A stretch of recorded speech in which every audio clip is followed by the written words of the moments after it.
It's Open House Thursday on Your View. Welcome to the show. I am Murayo Afolabi Brown. As always, I have the ladies with me. YK in the building. How you doing? It's my third day, and my candle. Yo again. Yo. Slowly down. I'm going to sleep. No. How you doing, YK? I'm okay. A good party today in Ankara up and down. Yes. That should be my partner's in-law's father. Partner's in-law's father. Okay. Yes, passed away, so we're going, and it's actually at your place there, this time. Oh, this star? That's the service would hold. I don't know. I think the reception. I don't know. Mora is not this time now. I'm not this. Her children are there now. In school.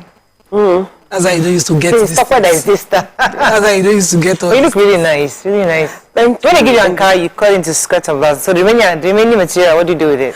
I'm sure the tailor stole it. I'm saying that this can be 6 years. Hair tie. Yeah, it's a strip. Yeah, but yeah. I'm sure if I check her status one day, I will see. See your material They there. like say they use it for something else. Anyway, Okay. let me come to you. How you doing, Mariam? I'm fine, thank you. I'm just fine. Are you sure you're just fine? Nothing Yeah. else? Okay. No, because of yesterday, we had confusion. YK. Let me just tell you, if you've got anything that you would like to keep secret, don't tell Don't tell YK. YK. Don't tell Discuss YK. it in the open. Not in the open, on national television. I've changed. Did I say The it? older you are getting, the worse you are getting. I'm YK. telling you.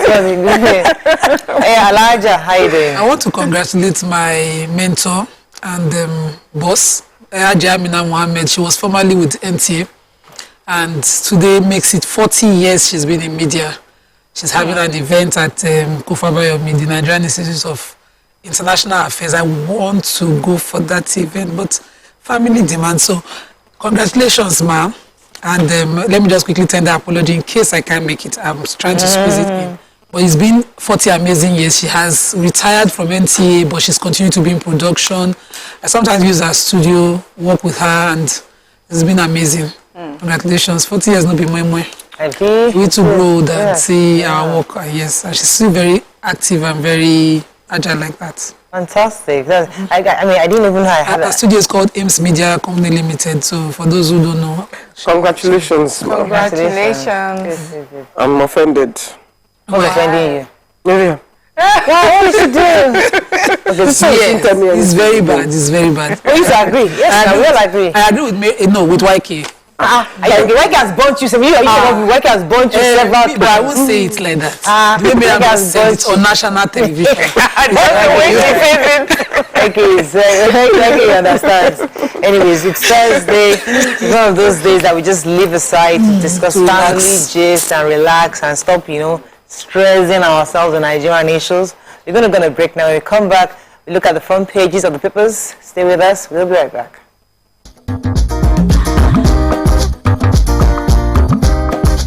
Stay tuned.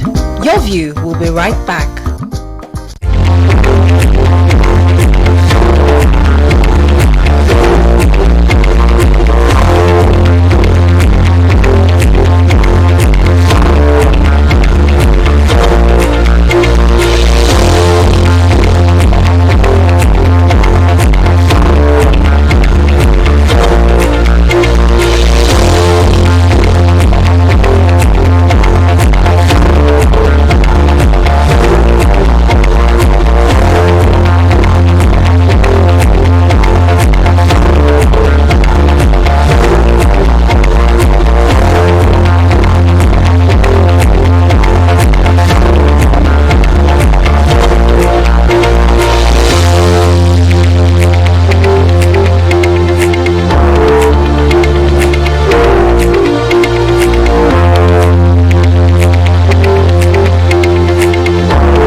We're going to start with the nation. SANS, hold on the threat by returning officers' powers. Kakanso, Labour Party is built on ethnic sentiment. Ukraine's interior minister, 17 others die in crash. 2 remaining victims of the Edo train kidnap attack regain freedom. That's great news.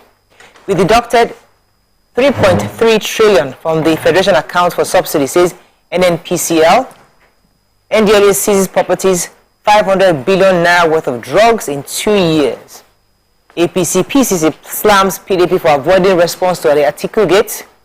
Direct flights from Israel to Nigeria starts in March. And why Inspector General Usman's tenure was extended by minister. Okay, which story are we starting with? Major headline? Major headline. So our eyes are open because Chief Wole Olanipeko and Chief Olisa Agbakoba are doing what SCS should be doing, which is, of course, to probe our legislation that we have. So Chief Wole Olanipeko faulted Section 65 of the Electoral Act, this one that will be determining our elections going forward. And Section 65 empowers the returning officer so much that it usurps into the powers of the court.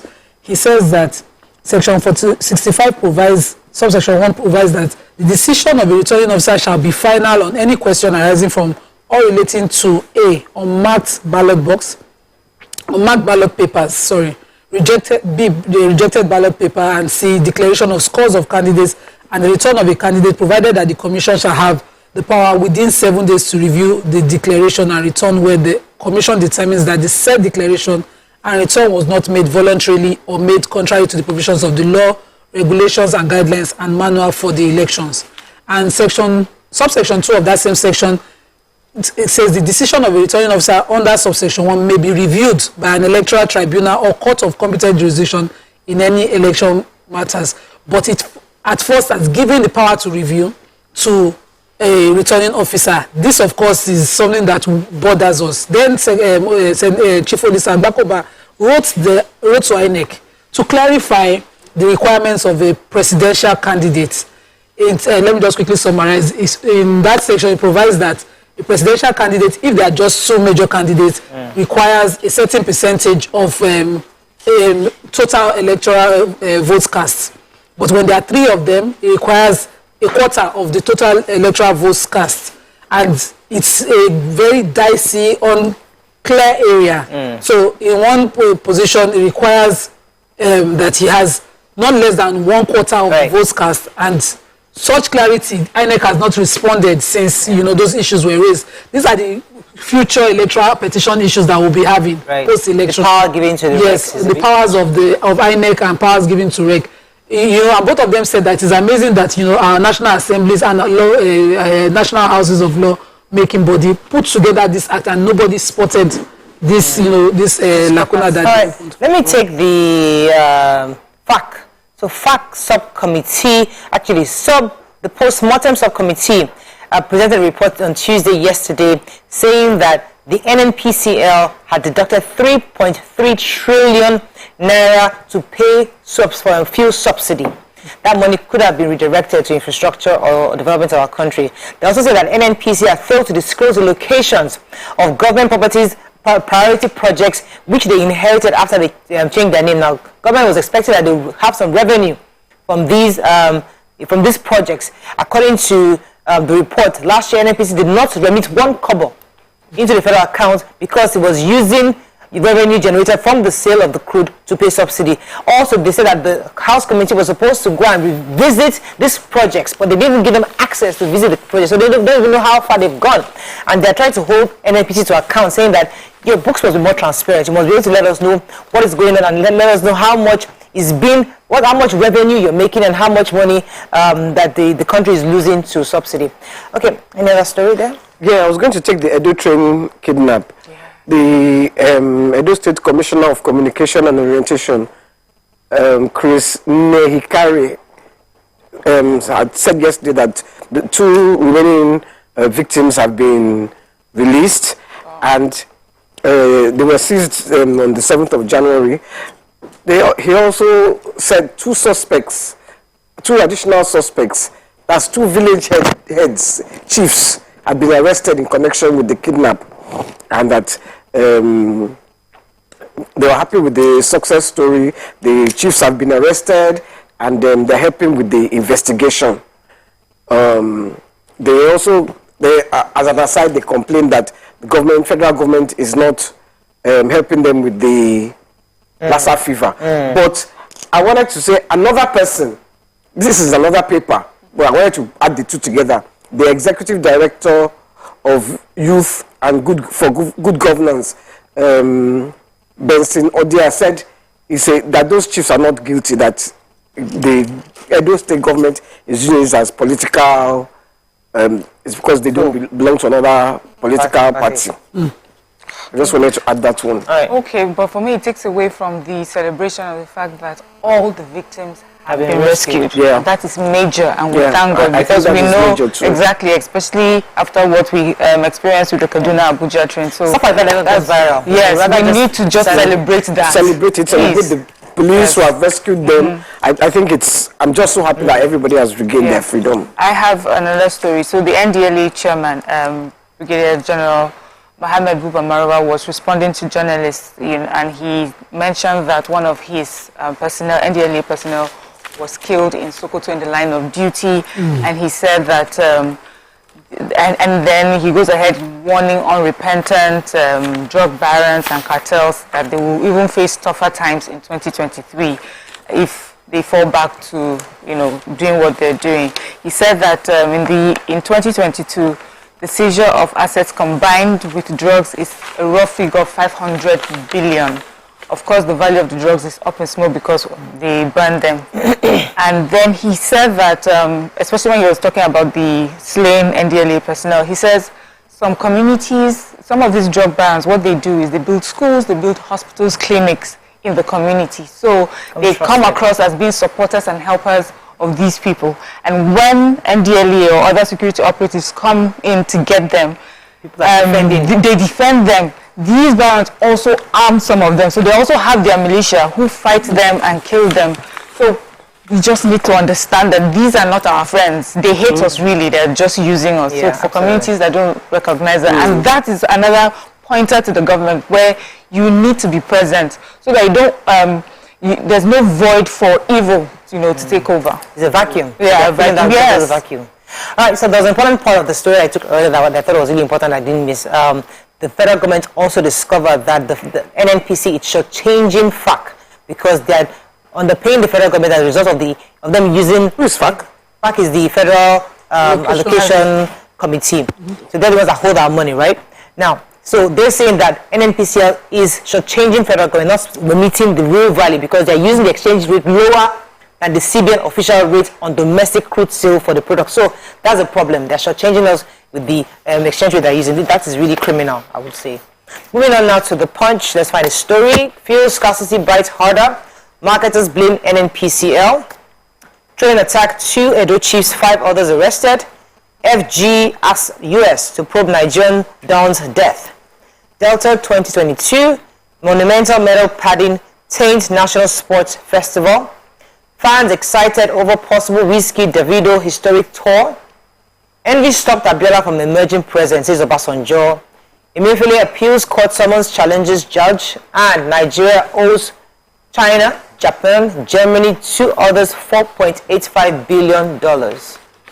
All right, which story are we starting with? Can I start with the... Please go ahead, Waki. The federal government has asked the U.S. to probe a Nigerian Don's death. He was found in his house. His name is Professor Marinos Iwuchukwu. He was found dead in his apartment in Pittsburgh with his lady friend. When the SWAT entered his house, because they got a phone call that there's something here. When the SWAT got there, they found him stabbed to death, and his partner, a 50-year-old woman, with a self-inflicted gunshot wound. Yeah. So the federal government is asking the U.S. government to please probe it and let them know what is happening. Let's know if there is foul play. Okay, so Naba was in, that's our former president, Olusegun Obasanjo, was speaking on Wednesday, delivering a message at the Old Baptist Boys Association. He was there in Abeokuta and he was giving a speech. The lecture was Eyini We Wada's URR epistle at the centenary celebration of the school. He was saying that he, alongside MK Abiola, other prominent people like Prince Bola Jibola, were also alumni of that school. They were saying that they would have gladly said MK Abiola was a former president, but it was Bad Belle that prevented him from becoming president. And Bad Belle means obviously envy. So he was saying that with an expression from a pidgin language, according to the papers. They were trying to interpret that. But sometimes Bad Belle envy. Yes. Really. Okay. So we were just going on. I was speaking. We saw the video where they were doing this walk, this trek, and he was there active and still being as boyish strong as he's always been. So I was trying to see Babasanjo in that. He's over 80, right? He's so healthy. Yeah. Yes. And he was at Anyanko's party. I mean, the guy is really active. Goodness me. Okay, let's go on a quick break. Let me see how much. I wonder if he's active. Let's move on to the break. Thank you. Right, stop wondering. Don't allow her to say what she's about to say. What is the question I can ask him? If I still ask, is the wife wants to know if you're also very active. Why? Let's go on a break. I'm curious. I'm just curious. There's a way to answer that curiosity. So let's go on a break. Where's that question? Don't ask that question. No, here's what I want. Stay tuned. Your view will be right back. It's not just where, but who wouldn't you want to work with? Yes, that's on that angle. So Leifa had a very, very interesting. You wouldn't want to work with who? Not There's no disrespect. judgment. No, and I Oh, they'll respect. judge you I definitely, respect but we won't this judge certain type of people. But what I dislike so much is when they tend to come to work and then they pour all their Resentment from on whom? you. Is it me that offended you? I'm not the one. I have no business. Man, just come and work with you, pay me at the end of the month, and let me go back to my house in peace and sleep. But when it comes to like divorced people, I cannot work with a divorcee.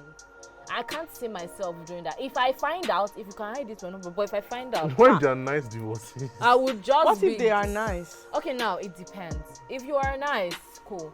But if you are the type that you don't know how to keep your anger to yourself, you always pour it on somebody. Well, I'll just drop my resignation letter. No matter the amount you're paying me. So it's more passive aggressive people. Yeah, I can't do it. I'm so sorry. Oh, definitely. And I cannot work with stingy people. See this one. Because you cannot be passing me in the morning, afternoon. I can say, oh, yeah, I'm working. Oh, yeah, take 100 naira, If take you're employer, not 10K, your sugar take daddy, 15K. You don't have to be my sugar daddy or sugar mommy. See, the way you treat others is the way they will treat you outside. And if you cannot treat your workers well, they are not a good boss. If you cannot be dashing me small thing or giving me donuts when I'm working, you are not a good person.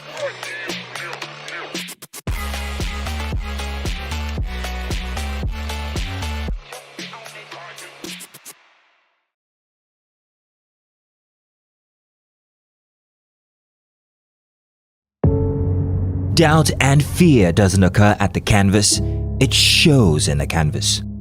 It shows the conation of raw ether material.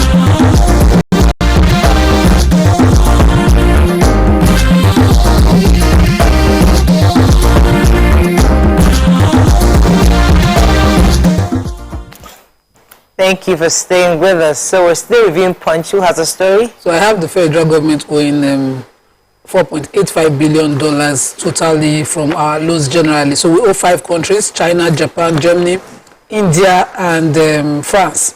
And we owe them this amounts of money borrowed between June 30, 2015 to September 30, 2022. So the loans that we have taken so far have gotten us to that tune. It's amazing how much the amount is.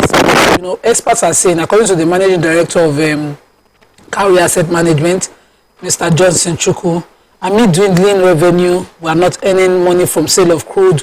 With NNPC complaining that we are not earning, this is a very risky thing because the cost of debt servicing is huge and it will tell on our entire revenue, following this. So we need to improve on revenue generation. Other experts in this article also made the same assertions, but I will leave federal government to advise themselves. Subsequently, then I will go. Any other story in Punch? Okay, let's move on quickly now. Vanguard, gradual removal of a petrol subsidy starts April. Moderate growth alone would not be enough to boost economy, says NESG. Muslim ticket, my husband has never impeded my religious freedom, says Tinubu's wife. Buhari approves 1.9 trillion naira for NNPC's intervention in 44 road projects. Nigeria's next president should come from the southeast, says NCEF. Buhari, Obasanjo, Adebanjo, Sanwo-Olu, Obi, Tinubu, others hail Anyoko at 90. And Oshodi Apapa gridlock touts extorting us, have Lagos government's backing, says truckers and freight forwarders. Okay, which story are we starting with in Vanguard? Okay, so I have the Nigerian Economic Summit group yesterday. They emphasized that moderate economic growth only cannot boost the economy except with comprehensive and system-driven reforms that can create value to Nigerians. They say that going by the different projections, the economic outlook for the year 2023 remains pessimistic for Nigeria, and that if for us to tackle unemployment, reduce poverty incidence, and address other socio-economic challenges, we need to have comprehensive and system-driven economic reforms. So what is saying that so far from what they have seen, we're not towing that path, and unless we want to see a different Nigeria, where Nigerians are not suffering this year 2023, this is a global atmosphere of this fear of economic downturn, recession, and things like that. But it's just trying to tell us that Nigeria has not put anything in place to show that it's ready, to tackle this downturn that we may be experiencing this year. Okay, so maybe Okay, when? So the Minister for Finance, Budget and National Planning, Ajia Zainab Ahmed, was speaking on a TV interview where she said that the federal government will start a gradual removal of the petroleum subsidy, which they have already planned for June this year. They will start it by April.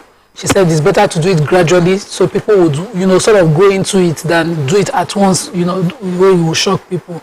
So, but they have budgeted 3.35 trillion on petroleum subsidy from January to June this year, which means that they do not have plans for, they didn't budget for after June, and so they don't have plans to pay subsidy after that time, but they will start the gradual removal by April. I want to see where they will start to invest what they remove starting April, May, and then June. We'll see, and that will inform us, on the sincerity of this policy to remove subsidy. Yes, so Senator Oluwemi Tinubu was in Imo State yesterday. 2 days ago, she was there for the Tinubu Shatima Women Campaign, and she was there to pledge her husband's support for empowering women. According to her, she said they would deliver on all the promises, and she said that she's a pastor. She said, I am a pastor and a deaconess, and my husband has supported me all the way in my religion. Nigeria is beyond religion or tribe. We love each other, and we're going to bring prosperity to the whole of the nation. So she was there campaigning for her husband and assuring that women will be empowered, because according to her, women have never been impeded in any way within her husband's administration in the past, and that they will continue to uphold and support women across the board. Thousands of women showed up, and I was really surprised. Imo State, everybody was scared of, how IPOB is quite strong in that region. But it's good to know that all the different parties had come and campaigned, and there were no records of anybody harmed, which is good news. Another story in Vanguard, moving on quickly now to the Nigerian Tribune. Section 65 of Electoral Act, dangerous, says Olanikwe. FG state local governments shared over 990 billion naira in December 2022. Atiku campaigns in Ogun promises power devolution and industrialization. Kidnappers demand 20 million naira on 4 tipper lorry drivers abducted in Kwara. Delta identifies 35 flashpoints of illegal cattle grazing. $53 million debt. Emefiele appeals against summons. IGP not retiring at 60 has a 4-year tenure, says Police Affairs Minister. And FEC okays NNPC to invest 1.9 trillion naira in 44 federal roads. Okay, any story in I was going to take the kidnap of the 4 tipper drivers in Kwara, in Ilorin. They were kidnapped, and then the kidnappers contacted their families and asked for they went to go and collect sand, and that's where they were kidnapped. For 5 million each on each of their heads. So the wives of the drivers were now seen in the community begging for alms to please help them to free their husbands. And I thought that was really, really so sad. Because we are the poor people. Where are they going to get money, that kind of money, to free these people? You know, the police, the state police PRO has said, PPRO, Ajayi Okasomi has said that they will soon arrest them. So two suspects have already been arrested. Okay. Hopefully I hope they're able to rescue them, just like in Edo State, because paying ransom is unlikely. But it's 5 million per person. Yesterday's FEC meeting ended with, presided over by the Vice President, Professor Yemi Oshibajo, ended with the Federal Executive Council approving the recommendation that NNPC invest 1.9 trillion naira in the reconstruction of 44 federal roads. I think about 4,554 kilometers in total. That they invest that amount of money to repair them. This was announced on behalf of the Minister for Works by Laolu Akode, who is the spokesperson to Professor Yemi Oshibajo. This, of course, is a welcome information, but I'm wondering, NNPC that is claiming they are not earning money, and it's a private limited. Let's just clear out the grey areas and be sure that this is a neat one. Any other story in Tribune? No. Right? Okay. I was going to take the Inspector General of Police, but I can't find the story right now. Okay. Any story? It was just they asked him. No, they asked the Police Affairs Commissioner that he's going to retire at 60. Yeah. He's going to be 60 in March. Yeah. I think that story that he was supposed to retire, but they're saying that he has an extension or something. No, that he signed a contract, a 4-year contract. So he's still well. Yeah. That's good. Any other story? The Guardian. We have a few more minutes. Poses on Buhari's security success. Senior advocates question legal framework for 2023 elections. I understand Nigeria's issues, says Kokonso at Chatham House. I was offered 10 million naira visa to implicate Saraki, says of a robbery suspect. Obong of Calabar re-elected days after sacking by Supreme Court. CBN allays fears over counterfeit new Naira notes, and Buhari okays 1.9 trillion naira for NNPC to reconstruct 44 federal roads. Yes, I've got the CBN. Yes, so the acting branch controller CBN Akure, Mr. Samuel Giwa, yesterday at the sensitization program for market women and traders at the ADDG market in Akure, he urged Nigerians to disregard all the rumors they've been hearing about the new redesigned Naira notes. He says they do not bleach, and that the introduction of the new notes, the economy of the country will be strengthened. There will be reduced expenditure on cash management. It will promote financial inclusion and also enhance the CBN's visibility of the money supply. And then he says that the traders shouldn't wait until the 31st of January to, that's the deadline to return their notes. He's encouraging them not to keep cash at home anymore and also cultivate the habit of taking their monies to the bank. And he explained that the decision that was made by CBN to redesign these notes was not targeted at anybody. Sorry. Well, he says that there's significant hoarding of banknotes, with statistics showing that 2.72 trillion out of the that's Naira out of 3.26 trillion, but here they put dollars, so I'm thinking it must be a mistake, so it must be Naira as well. Currently in circulation as of June 2022 was outside of the vaults of commercial banks, and so this is a way also to make sure that monies are returned into the banks and less, outside the banking system. So one of the robbery suspects, in fact the principal robbery suspect of a bank robbery case in Kwara State, was speaking to the in the court, Ayuade Akiniboson, on Wednesday, told the court how the former commander of the IRT, that's the Intelligence Response Team, DCP Abba Kyari, offered him 10 million naira to implicate Bukola Saraki in the case. He said that Kyari promised to give him a visa to any country of his choice and for him to implicate Saraki, and adding that he had turned down the offer, saying that he wouldn't collect money. He also said that about 10 persons, and if you recall that robbery, 10 persons were killed, and several residents sustained serious injuries. He said that they wanted him to admit that Saraki was the one who asked them to go rob, and I told him that I wouldn't do that, that I'd rather die for what I believe. And according to him, they put them in a cell, they shot people, there was some If we also threaten him to just do, You know, that was But they did implicate Saraki. Can't you remember? we remember his name was thrown around. Yeah, but Someone something saying had nothing to do with the robbery. He said that we were about 15 to 20 taken to Abuja. I only knew about a few of them. We were put outside and served the meal, but I couldn't eat because my hands were paralyzed due to the torture. According to him, was also torture. So these are. is he not a robber? So yes, he's the principal. Yes, well, but he was that he wasn't sent. He was asked to say that it was a Saraki. Sometimes there are some elements of truth, even if he was lying. This case was a straight case. Why are we still prosecuting this case till today? Of a robbery happened about 2 or 3 years ago.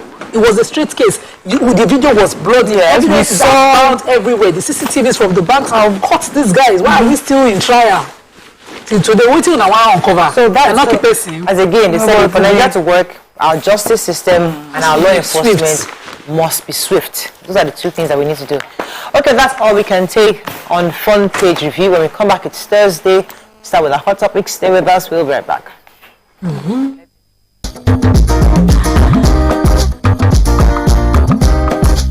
Stay tuned. Your view will be right back.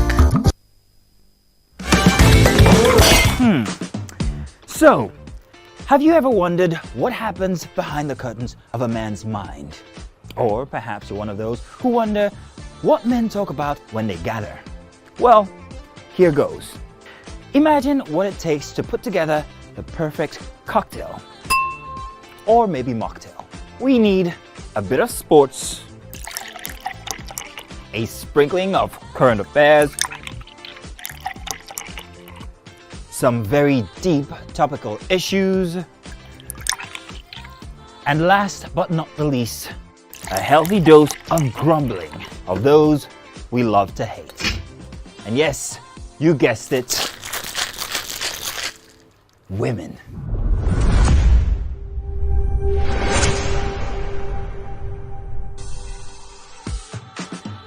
So, if you catch the drift, then you're onto something. We will provide you with the right insights into most of your curiosities right here within this beautiful cocktail we call the Black Table.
Can ask questions if I want to ask questions, and if it's something that I saw coming, I may not even ask questions. I may just I may even tell you I saw this. What if it's in person? But then would it make a difference where? So like this person might just say you can just be on 3rd Milan Bridge on a bike and the person say, babe, I cannot do it again, and you lose range. So what would change? What would change the scenario? Like, does it matter where? Do you want to have like a fancy dinner, like the film you were meant to be talking about? Or do you want to be on the street? No, carry me go fancy dinner. Or you might just una dey run for treadmill. Or you na dey jog. You tell you lose for your web. No, Now I don't turn attempted murder. So which would it be? Because I'm like, in person, you have the closure that you want and the few injuries. Guys, that's one place. It could be inside the car. You can sit inside the car. Why car? Why not bike? Who will be driving? Why bike? Who will be driving at this The car will point? be stationary. Pray I'm not the one driving. The car Just will be pray. stationary. Because I go master. You can't be telling me like me. I'm gonna drive near water. All You of must us. consider.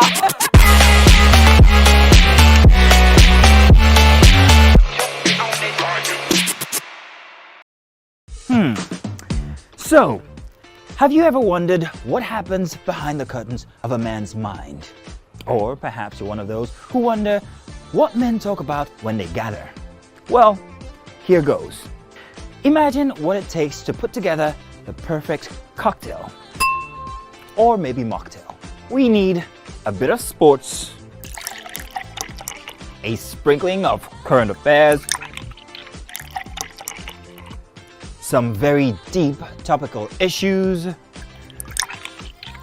and last but not the least, a healthy dose of grumbling of those we love to hate.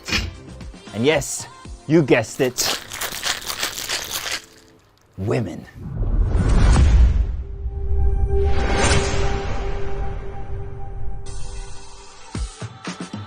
So, if you catch the drift, then you're onto something.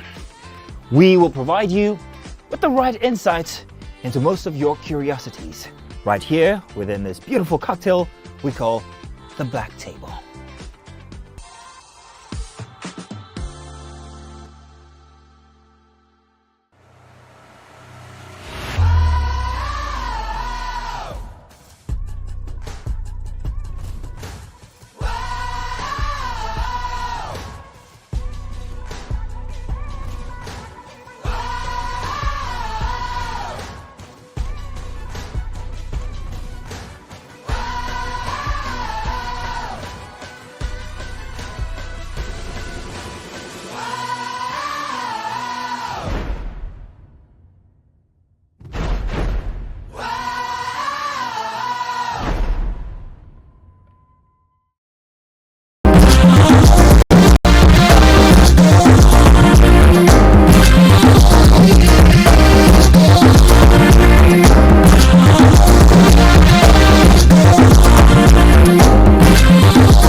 Thanks for staying with us. So there's been an online conversation back and forth recently about giving money to wealthy parents. Some believe that it's not necessary to give money to your parents, especially because hey, they are rich, they don't need your money. In fact, some wealthy parents rather spend money on their children, even those who are working and can afford it. But others are saying that it doesn't really matter if your parents are wealthy or not. There is a divine blessing it brings to you when you give to your parents, when they know they're getting from you something.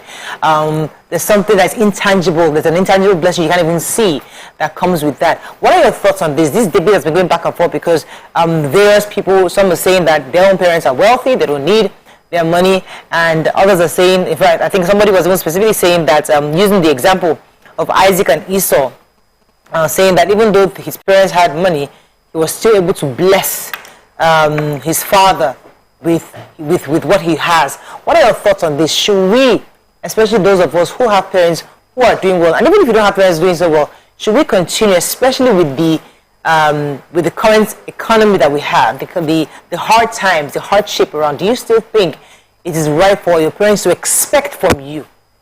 And do you think it's right to you to give parents who already have the means, who have maybe a retirement plan and they're doing well, they have something coming, they have the basic stuff? Should you still give to your parents? That's our conversation this morning. You can call us on 08127053687, 09139076948. You can tweet to us at TVC Connect. Please hashtag your view TVC so we can read your tweet.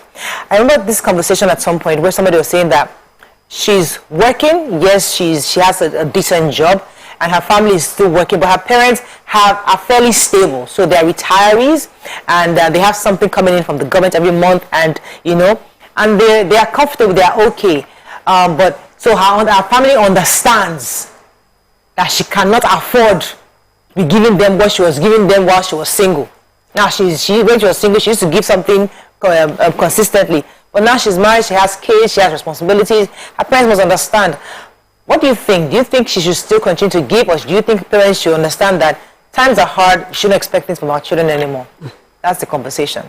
Want to start, Mariam? Okay, let me start, because at first I thought the conversation was about having rich parents and giving them money would not bring any blessings. It's just like saying God is all, He's the creator of everything, and so when we go back to Him in offering and in tithe, doesn't mean anything. I do agree. The principle of giving is not about the currency, the money itself. It's just to show appreciation. Yes, it's harder to get things to impress someone who already has it all, but you're saying, you know what, I just want to show in some way that I appreciate you. What can we ever give? Even our parents that don't have anything, no matter how much you give them, how much can you give them for what they have done for you? Raising you, nurturing you, guiding you, everything. And then, I mean, it does not, for me, it doesn't make sense. You give because it's your own way of showing appreciation. We do that with friends, we do that with people we love. We're not talking of strangers, we're just talking of showing appreciation. So I know, like, someone like, I know Daddy Freeze was on this topic too, and I like to maybe just use his comment as a context. He was saying that his mom is a professor, and we know her, she's wealthy. She in fact, according to him, their last trip, she wanted to pay for their tickets and stuff like that. So she was wealthy, and for him, why would he be giving her money? So are you saying that, so in that situation, we should also give our parents, even if they have more than enough? Some parents are even wealthier than their children. Yes. Should we still, the little you have, should you still give your parents? That's really the principle we're discussing. It's a privilege to grow old and have your parents alive. Some people didn't even see theirs, as young as 3.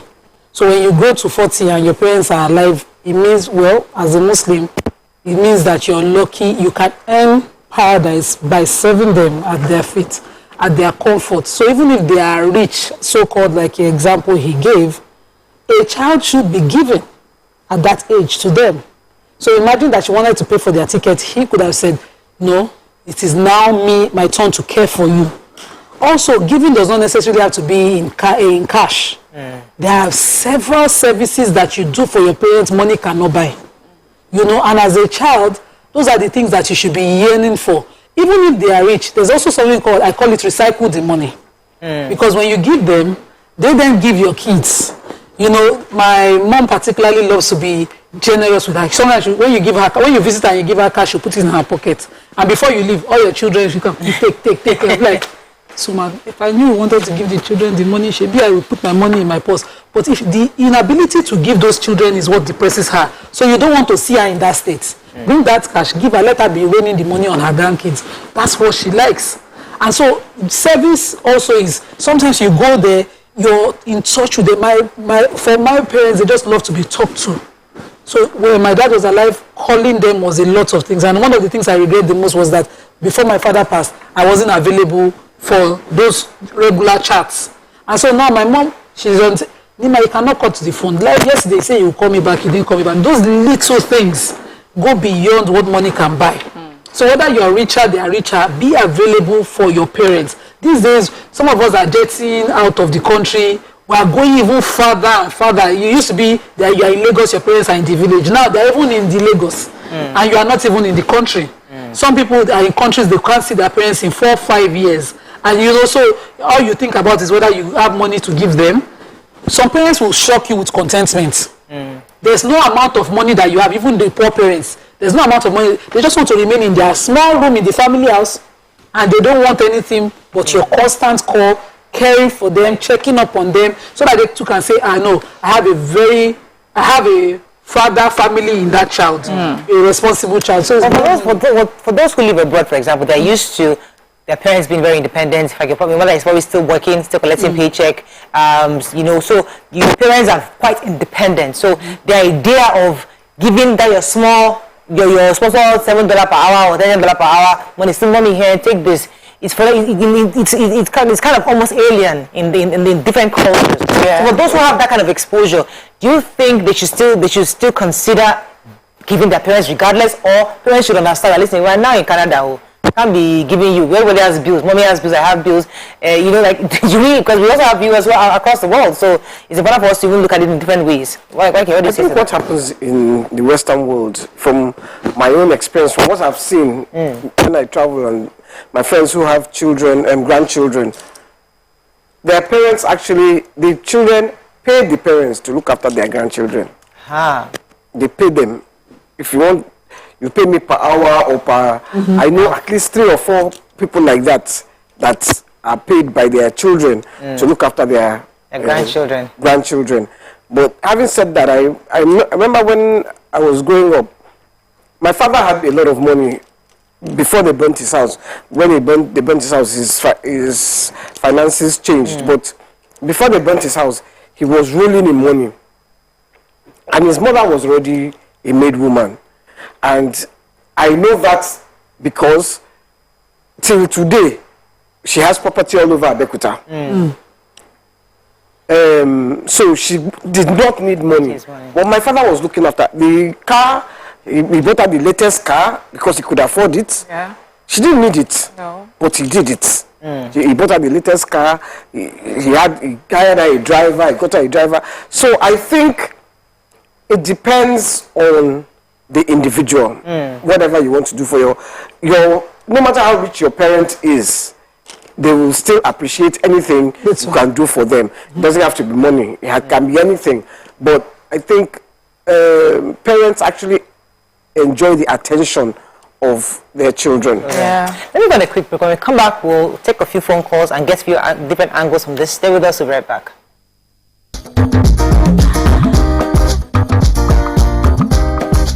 Stay tuned. Your view will be right back.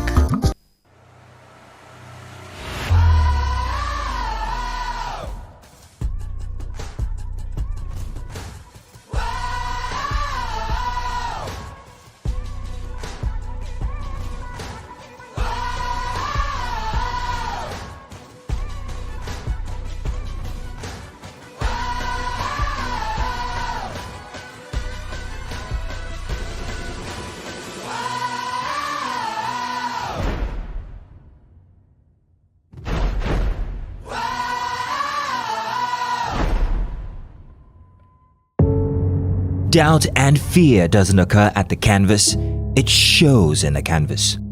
It shows the conation of raw earthen material slabbed, stroked and molded at a pace provided by the doubt and fear. Every move way in the struggle of one to the other, merging the past to the present, brushstrokes of colors seen but not known. For when the wailing stops, the pieces settle down in abject beauty erected for a century of a century. Speaking, advocating, protesting as the arts are meant to be.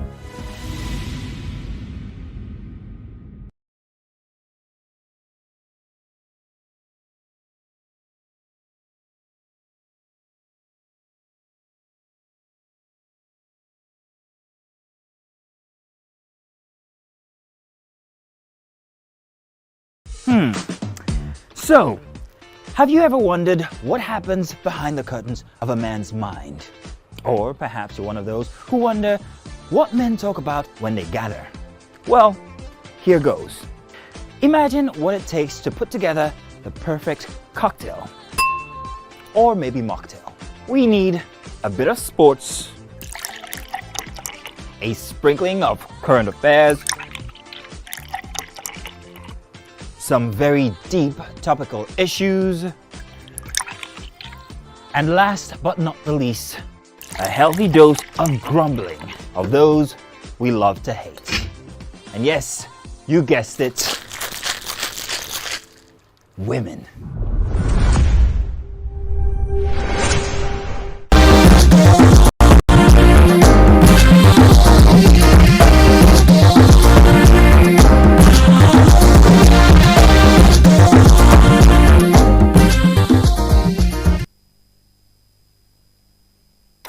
Thanks for staying with us. We're going to invite our caller. Good morning. Are you there? Hi, good morning, Horario. Good to have you. Good morning, Auntie Wanke, Nima, and Miriam. Thank you. Morning. Welcome to the show, Toby. Go ahead, please. Morning, right? Okay, so I was going to say something about. Mariah said for those that are like in the diaspora, your £10 per hour and the rest of them. So how do you, send something to your parents? And for me, I'm not sure that it is in the amount of money you send to your parents, but rather in the heart with which you send it. Sometimes, when I consider the amount of money that I have, it may not make sense. But what I do is I reach out to people who have, goods in Nigeria. I could reach out to somebody selling maybe roasted fish, smoked fish, pomo, turkey, people who cook food, people who can take, food stuff to the house, pay those people and get them to go and deliver those things in the house. So it is not about whether your parents are rich, you shouldn't give money to them or whatever. It is in the heart. And then the blessing is in your parents releasing words over you. Do you understand? There's something they say about that when you take care of your parents, you know how they say, your father will say, you will not. Do you understand? In fact, there was a pastor that told me once that I should make sure that my mother prays for me every day. Just say a word of prayer over me. Give them, do things for them that will make them speak words, of blessing over you. And that's the key thing here. It is not in sending them, because they are rich, I won't give them money, or because they are poor, that's Thank you so much.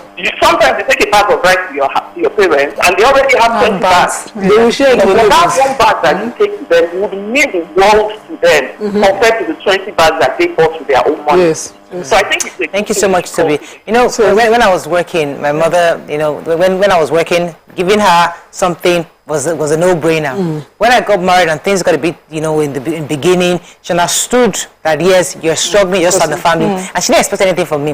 Whenever I go there, say, Mara, I know you don't have, but if it's just recharge card, whatever, no matter how small it is, let me know that this 500 naira came in, it was my daughter that sent it to me. No matter how small it is, don't forget, it's not, I don't need it, because my daughter actually didn't need the money, but she had this, or she was getting her own money every month. But just that, no matter how small it is, give it. It's for your own good. It's not really for me, it's more of your own good. And that habit, no matter what, every month, was teaching me that no matter what, how small it is. So it's not the money all the time, it's just providing a need. So just yesterday, I was listening to, a class I take online, and in that, they were talking about the prayers of the mother in the Quran. It goes, when it's unsolicited, when you have a child and the child just pleases you just bless that child. Maybe in your generosity, you ask for a lifelong abundance or kind of a blessing on that child. Generations to come, that they will just be benefiting and they won't know why the world or their life is so easy. And they were comparing it to solicited prayer. So people in Islam is always advocated that the mother blesses the child. So some people, before they leave home with the money, in some cultures in Asia, they go, they say, touch my head, bless it. That's not the one, it's different. Just as Toby was saying, when they are deeply happy, relieved of a thing that you've just met, and they just like, no suffering, or God will bless you. I want to even take it away from parents, because some people give me gifts at Christmas. So a lot of the things I don't eat or I don't need, it's just the thought that I always appreciate. Like when they give me these hampers. You know what is inside hampers? The regular provision. Milk, I don't drink milk. But I appreciate it because I will use that milk to bless another person. So I think the art of gift giving is very important. Yes, it's very important. And especially for me, I was just thinking that there was a time we were talking about parents that were entitled and were driving their children to stealing to provide for them. So. And if we have a culture it seems like we're developing a culture where we're giving birth to children solely so that they could provide for their parents. And I remember there was a lot of conversation around that, and we, mentioned that is not right. But it's not the same. It's not to say that when you can and you want to, you should not, because your parents already have it. Recently, my mom in December celebrated her birthday, my brother had sent her money specifically to make birthday hair. Oh my God, she took video calls. Everybody the hair that she makes every time with her own money, but this one her son. My sister sent her cake. I sent her a food tray. She was so excited. If you hear the excitement in her voice, I don't think I'd ever heard my mom that excited. She was just so excited. It was nothing. How much did it cost us? But you know. Okay, I want to so those are the little things that I'm going to call from London. I want to stay on that for a minute. Larry, are you there from London?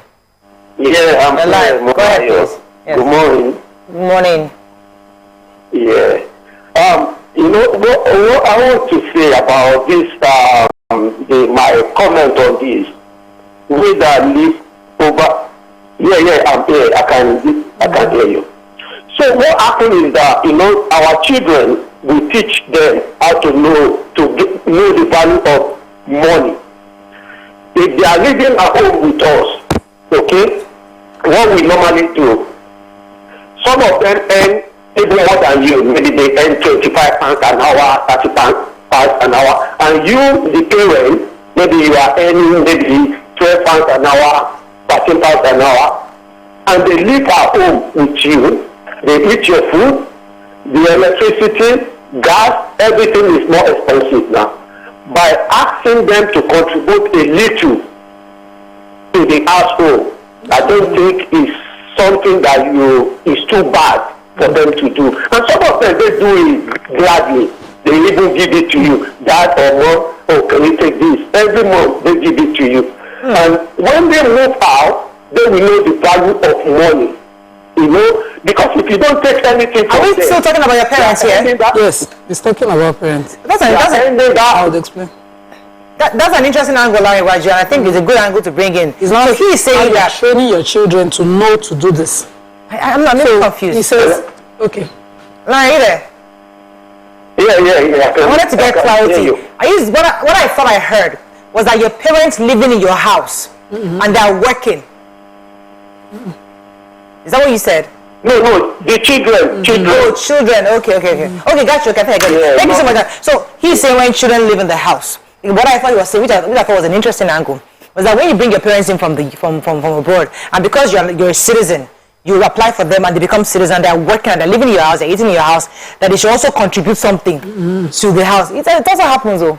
No, that he's not talking about. That's what he said. But it's different. But once your children live under you and they get to a certain age, from 18 you're supposed to be able to earn. Yeah. So as a child you're earning, or you're of a certain age, your parents should demand, even if it's a tiny percentage, that you contribute to the earnings of the home, because now you should be able to go and rent house, but you are not. You're living in the house. You should be responsible. You see, this thing that Larry touched on is why some people, when they visit a relative, they're there. They'll cross leg on the chair. You're not paying rent, you're not paying bills, you're not paying anything. You're waiting for them to bring food for you. When you eat, you dump your plate, you don't clean it. Bad upbringing. Terrible upbringing. Okay, so I get that.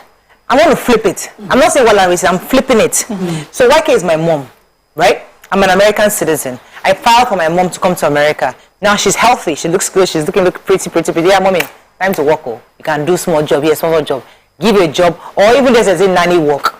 You're doing nanny, I'll pay you from nanny. Okay, so you're earning $200, $300 a month, taking care of your grandchildren and paying. Now, because I'm paying you $300 a month, I expect that in the least, I buy bread now. At least buy milk in the house. Mom? Because she's staying in our house. So mommy, I'm telling you, my age, you're doing that. Let's listen. We're doing that. Because that's the response people are. People Understand the picture. Yes, your mother is in the house, eating your food, drinking your meal, using electricity, watching TV, collecting $300 a month at the end of the month after babysitting her grandchildren.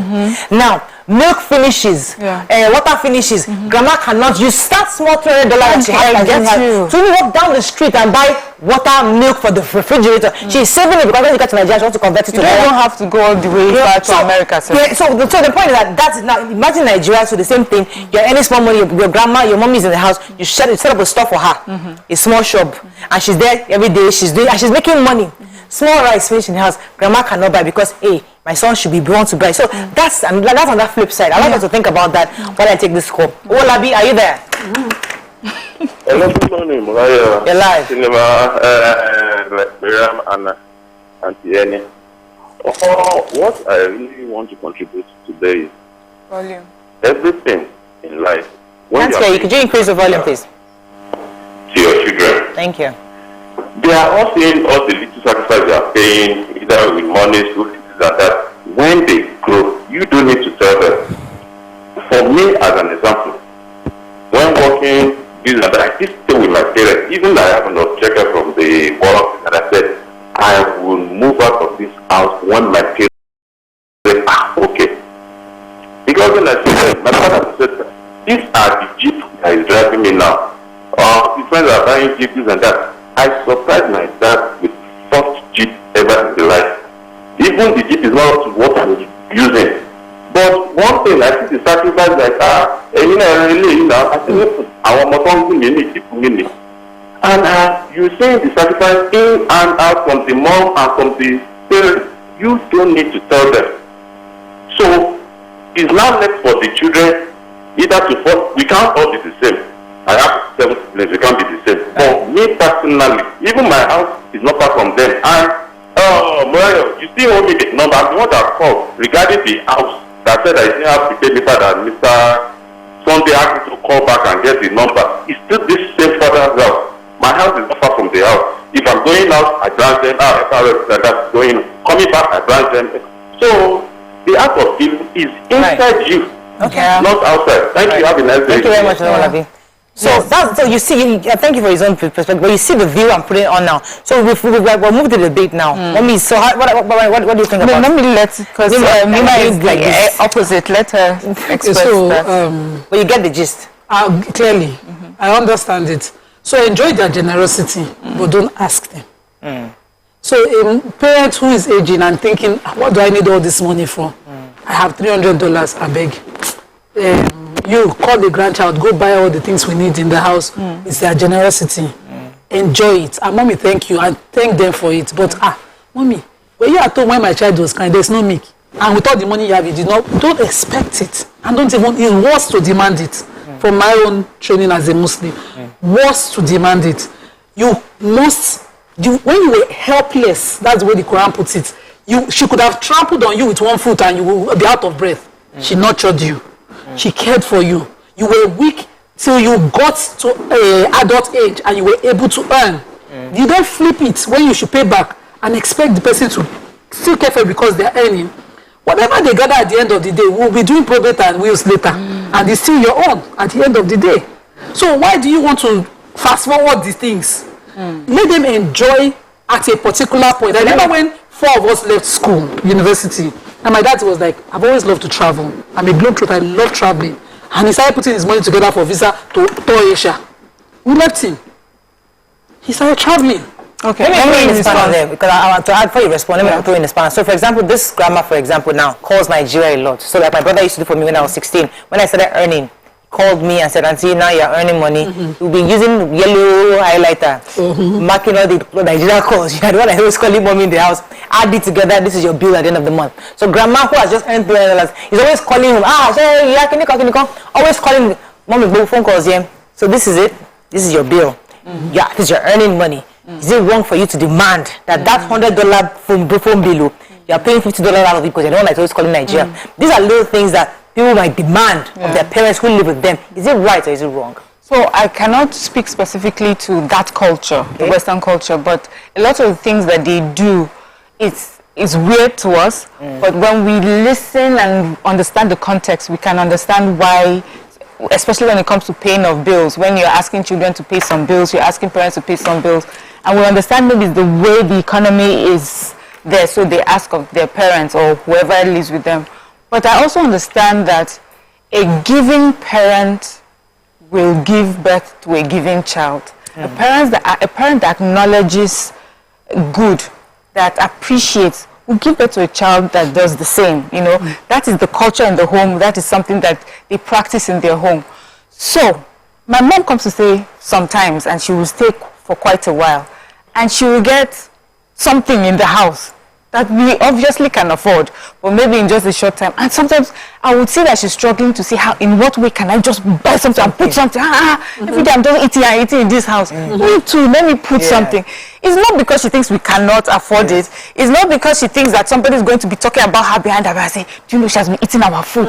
She ate all the meat. She not put. No, it's because she's a woman that appreciates and acknowledges the good, you know, and she wants to show that. And I understand where it's coming from. As the same way where we send money to make hair, she knows it's not about money making hair. It's just to show appreciation. It's not a bad thing, but also it can be a bad thing if you have a parent staying with you, for example, and you were out of town and the child is sick and all she had to do was remove money to buy medicine, and she put her money on the side because she really wanted to make a call to someone or dash somebody money. That's not as far as I'm concerned. I will call that mother out. You have this amount of money, you should have used that. It's not to say I'm demanding that she must do something for me, but you expect that the person... Take responsibility. Yes. Let me take this call from Ndlea from Lokoja. Good morning, sir. Are you there? Good morning, You're live. Go ahead, please.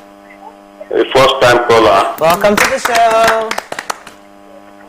Good morning, ma. I appreciate your program. Thank you.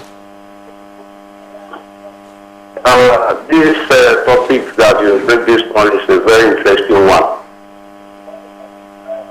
And the issue is that my problem is this. This issue of Japa now, that everybody is trying to go out of the country. We are not very close to our parents again. How do you be able to even appreciate them now? The situation of the country is causing us a lot of problems. It is good and it's very necessary for a child to appreciate the parents. No matter how small it is or how big, there's nothing you give to your parents that is too big or too much or too small. One of the things that make our parents to have long life is moving very close to them. Let us have time for them. The amount of money you are giving to your parents doesn't even speak well. But the care that you give to your parents is one of the best things that I think a child can give to his or her parents. And without even them say anything, the blessing is coming to you. Bible supports it, Quran supports it that we should take care of our parents. So no amount of things you do for your parents that is too much. But the problem of this country now is that when people are not even very close to their parents, some of them even forget that they even have parents. It's not that they don't want to do it. Thank you very much, Mr. Ndlea. Can I say something? Yes, please. Because you are all talking as children. I'm not talking as a parent because I go to my daughters a lot. Yes. And I don't think she has never asked me to pay for anything in the house. But I remember the last time we went, because I just come, they went to buy food in the house. I went with them. I paid. They didn't ask me to pay. I paid. And they were grateful that I paid. But they didn't ask me. Right. If it came to where they will be saying, Mommy, you ate this, you ate that, pay for it, I won't go there again. I will not step in that house again. Not because I will just feel unwanted. Appreciated. Unappreciated, unwanted. Because when I go there, I look after the kids, I bath the kids, I do everything. I don't want them to pay me. I'm not asking them for money. But I need, if they show me that appreciation, it will make me happy. I mean, some days they will, let's go and eat out. Okay, let me interrogate that a bit more. Imagine you move over now and you're now living in the UK. And then you said, okay, I'll be babysitting for you. Right? And then they say, okay, even though you're babysitting, we're going to be earning £500 every month, for example. YK, please, when it comes to the trash, you're the one in charge of taking out the trash. Yeah, we're using the same house. Wow, are we not on this table? We're using the same house now. Mommy, your job is to take out the trash or make sure that you call the whatever to pick up. You know, they'll give you your own responsibilities. Is that right or is that wrong? Because many of us, when we move, we forget that we're moving to a new culture, a new community, and we forget that this is not Nigeria. You just call one lady to come and do this thing, but now everybody's taking responsibility. I think mommy would do what she wants to do without you asking. Is that asking or is that demand? Thank you. That will not make it okay. So mommy should know what to do. Palatable. Because people struggle. Your own children are doing well, but they ask so you are hoping that your mommy would understand the dynamics of this house. Exactly. The economics of this house. She's watching her children, she's looking at how they are putting coins together to pay for this, and she decides in her mind without being told, which, you know, especially as an African mother, I'm sure it will be better without being told, I'm going to handle this quietly, or I'm going to be handling this, or you just say it, and you know that it's sorting issues out. They didn't ask for it, but you have figured it out yourself. And yet there are some mothers that we see all the things that are happening, and still demand how hard things are, and even incur more debt on their head. So that sort of thing, when it happens, YK, do you think it's okay for the child to say, Mommy, see, things are really quite tough for us. These calls that you make, it costs us so much. Would you be willing to do this to pay for it without hurt you? Where you would hurt you? Like, what do you think of that response? Let me take Haji. I've been holding for a while. Haji, are you there? Yes, I'm here. Go ahead, please. Good morning. Good morning. Good morning. Good morning. Mariah is still talking. Okay. No, you talk to me on television, not on TV. Welcome to the show. The topic is interesting. I'm a grandmother, a pensioner. Okay. And I enjoy my children giving me allowances because I love, in as much as I receive pension, I enjoy receiving alerts. I just love all that sound. I like what to do. Yes. And at times I drive out. When there is fuel, I fuel my car and I'll put fuel in the generator, in the jerry can back home. I am not expecting my daughter to pay me back because I know at the end of the month what is coming in as an allowance. Yeah. Wow. There are times the soup finishes and I'll make soup before she comes back home. I am not expecting her to pay me back because I know weekends when she takes us out, I know how she will give me a good treat. So for that is free to have said something. I don't think Hajia, can you hear me? Because like Auntie Annie rightly said, the moment you start asking me to pay for this, yes, Morano, I can hear you. I'm trying to interrogate what you're saying further, because there's a situation where maybe your children are having financial difficulty and they're unable to meet up with that monthly allowance, that allowance that you love listening, you getting every month. Maybe they're unable to meet that obligation anymore. Would you still, with the little you have, continue to do that which you're doing in the house? Listen to the TV. Okay.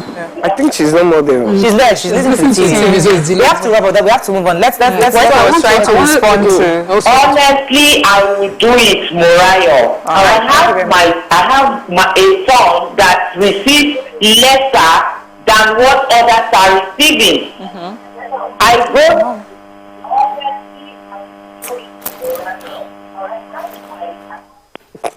All right, let's go on a break. We'll be right back.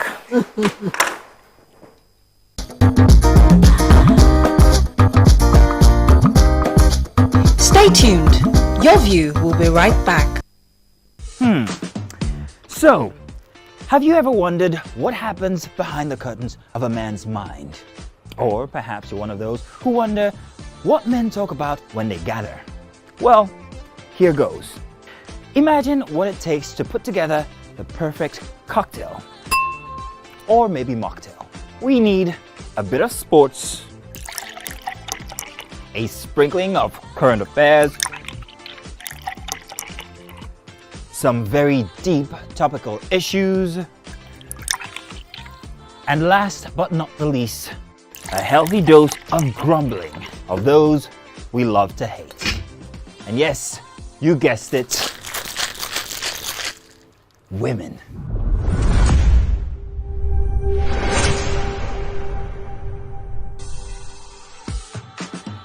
So, if you catch the drift, then you're onto something. We will provide you with the right insights into most of your curiosities, right here within this beautiful cocktail we call the Black Table.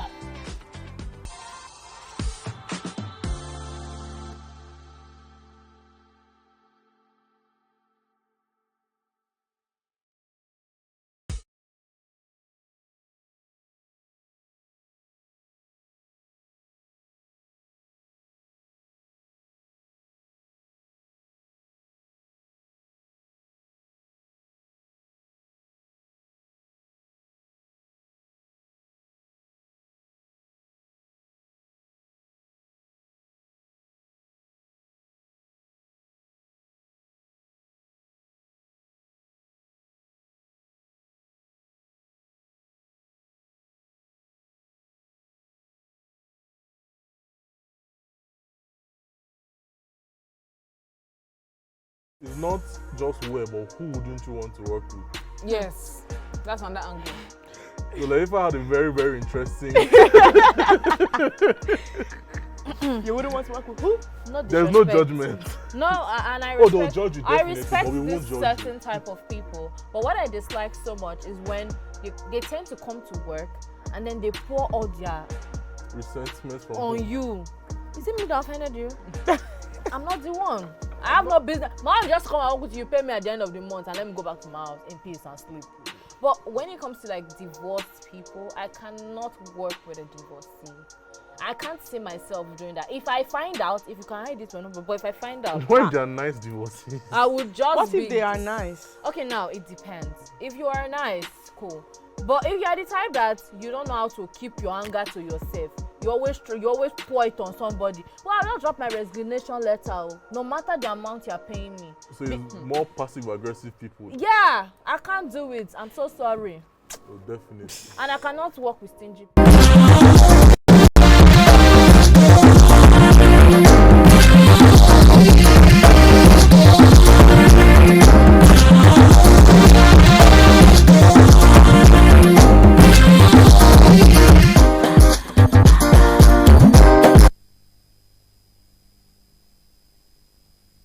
Thanks for staying with us. So we started this conversation initially just by saying, would you give your wealthy parents money? And then it has morphed into other angles, which is even if your parents are staying with you and things are doing well, like Mariam used an example where you're doing well and your parents are helping out. But in a situation whereby you are actually struggling, things are not going as well. Maybe your husband isn't working. You don't put all the bills, but mommy thinks, oh, it's her son that's doing everything, and you're just keeping everything hush hush, and you guys are managing everything in the house. And she's there just largessing, oh, my son's house, my TV, doing the whole jiggy. And you are the wife, you are doing everything. But mommy doesn't know that you're doing everything. That kind of mother, Morayo, that kind of mother is not in touch with feelings and observant. And no, it's not fair to say that. Let me tell you why. Because she has raised her son and she believes nobody's saying her the truth. Nobody's giving her full disclosure that things are tough. They make it look as if everything is perfect. You have a beautiful husband. Nobody knows you are struggling. Mommy thinks everything is going well. So nobody's being real with her. So she will know. She will know. She will know. She will just choose a child. She will choose not to. She's not a child. Now, that's so for some parents like that, they are still parents in their child. She probably knows the kind of child that she has, that the moment you come in now to understand, you just spoil on your hands. So you push the child till that child understands, you go, you persevere, you continue striving. For some mothers, you need to have the conversation. It's like going to your parents when you are broke, so solicit for help. I had such an experience before. I never used to think it was okay asking my parents for help. And that I just said to my mom, help me tell my father that he should send message to me. He got the message. I got cash. Straight, God rest his soul. Because I was broke to teeth, I could not call any friend. And I'm someone who likes to cover my pain. I just said, Mommy, is my daddy there? Tell him I said, because I didn't have the courage to say it to him directly. Tell him to send a message to me. Finish. He got the message. Because Miriam was asking me something before, that is it okay to ask? Yes. of course, that kind of things are tough, right? Yeah, that kind of parents, if she has not noticed that things, he or she hasn't noticed that things are tough, that kind of parents, you don't have to ask, you just say, no, things are so difficult for us right now. You live there. Hey, there's no money anywhere. If that person doesn't, then that person is a...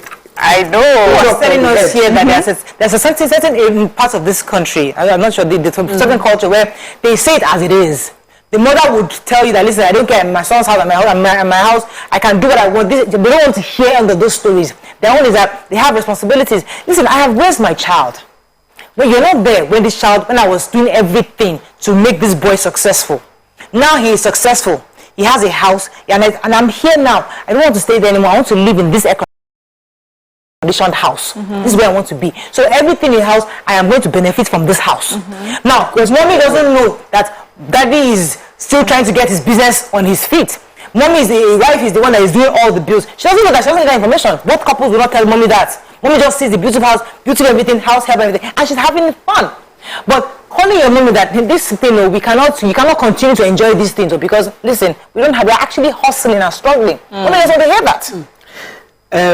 The question you ask mommy is, I did all this for you. Did you do it for me to look after you when I was... Did you send me to school because of yourself? Was I your insurance? That's the question you ask mommy, because when I paid for my daughter to go to university and everything, I didn't pay for her to come back and look after me. That never crossed my mind. My own was, I want to set my child up to be able to... yourself in the shoes of a woman who has struggled to raise her child. I want to answer YK. Put yourself in the... For some parents, the children are their insurance. Yes. So if you put all your efforts, you carry all food in every express road that you know, you make sure your child attended the best of schools. Your dream was that child will do well, be so successful that you would never lack again. And the child now does what you say is not your insurance. Now, I don't know these people are reading all these articles from, but as far as I'm concerned, that child will have bad luck if he doesn't pay back. Because maybe that parent suffered girl child abuse in those days when they didn't educate her. But she knew the value of education. She made sure you got the education. She would do anything for her child. You know? And then the child is asking her, who sent you message? That parent that did everything for her child and she lacked because of her child will now, when the child has now moved into his own house, come and say, oh, I demand to stay in this house. Oh, I demand this. You don't demand now. Your child will know to do it now. It doesn't have to you know, this reminds me of what I'm saying. That's what Lion is asking. Now I say, I saw for this. So I must stay inside this. But the culture is not bad. They are bad people, but the culture is not bad. The woman can become a problem. No, I'm just trying to put it in perspective. The woman can be a problematic person who thinks that, oh, now that he now married his wife, you know, where the woman is sitting down, she's very secure. Then you bring the Venza and say, no, because my wife, she needs the exposure. You package your wife, and the woman is checking. You will now be asking her, where are you going safe? Do you need a car? Or some people who the wives to say, if you want to buy your mother a car, you must buy my own first. So the reality is that you must encourage your husband. So first of all, pay forward what made him a marriageable husband for you, material for you in the first place. I don't disagree with you. Yes. So and all those, that mother will not then have to become vengeful and say, I demand. Oh yeah, go and that your mother carry her out of this house. You know, don't set up that kind of situation. Okay, let me take this call from Abubakar. I'll come to you, Mariam. Good morning, Abubakar. Are you there? Hello, Abubakar. Are you there? Yes, I'm here. Mrs. Abubakar, you're live. Go ahead, please. Yes, I'm a grandma.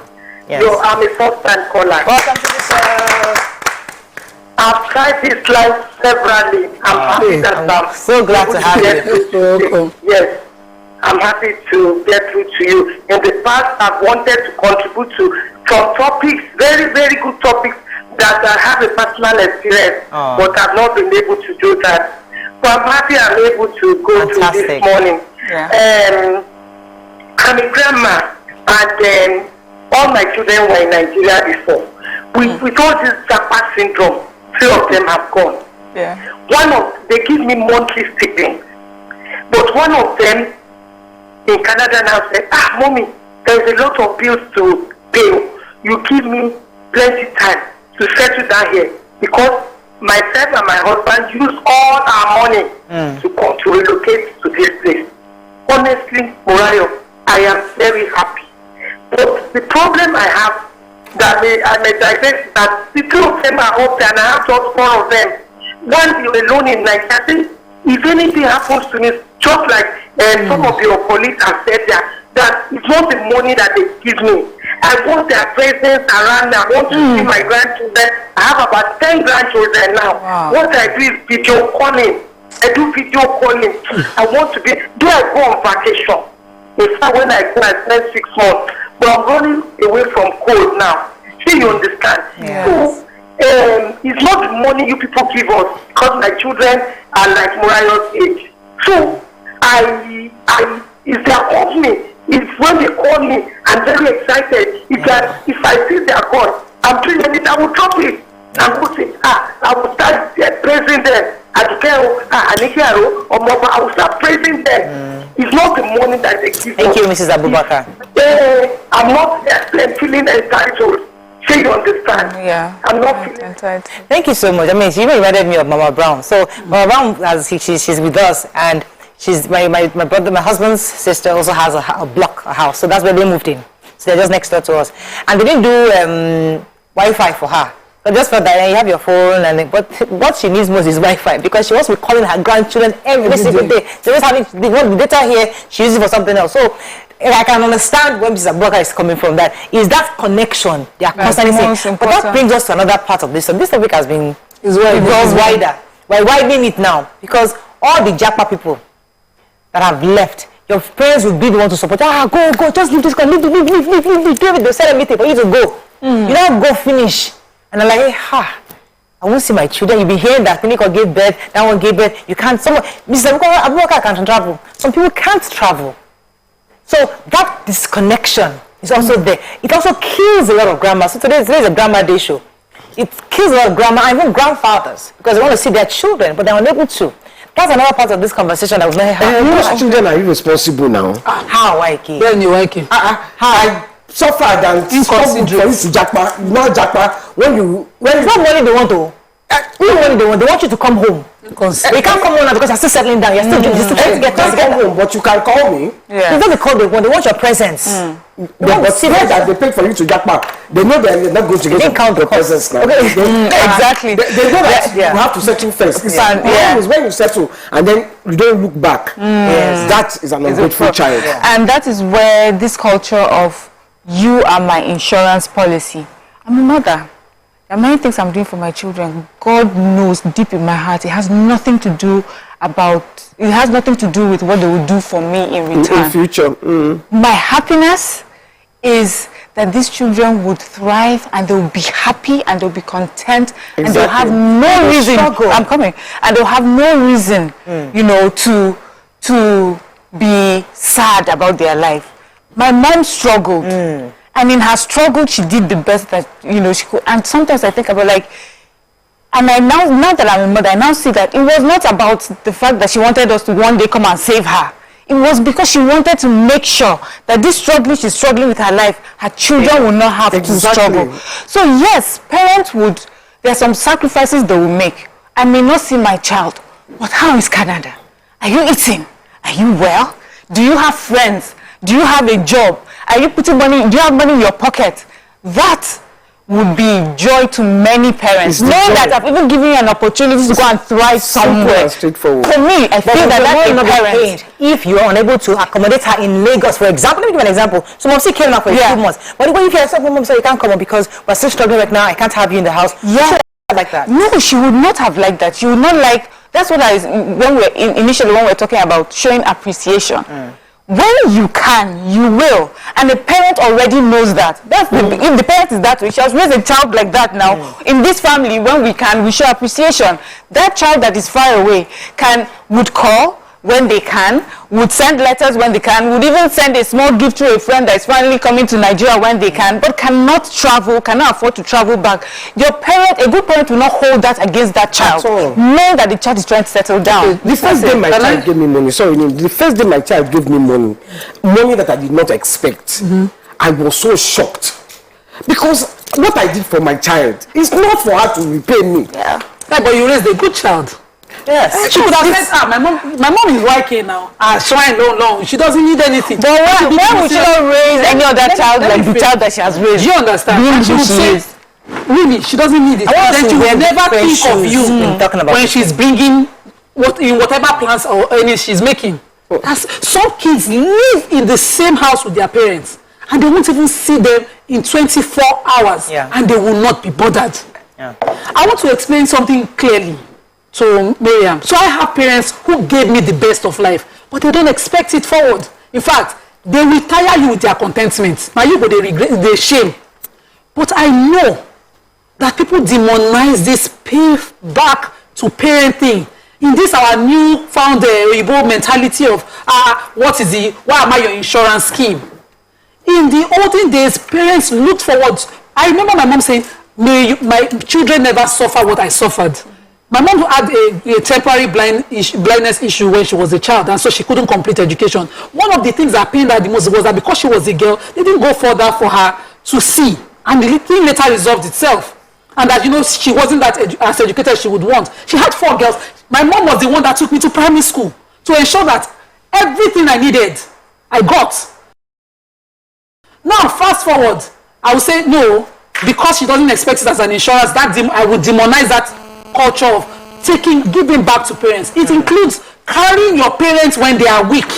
It includes beating your parents as if you bet them. It includes covering them up when incontinence and all of those illnesses come forward. That's what it includes. You are their insurance in their old age, in your strength. It's not about money.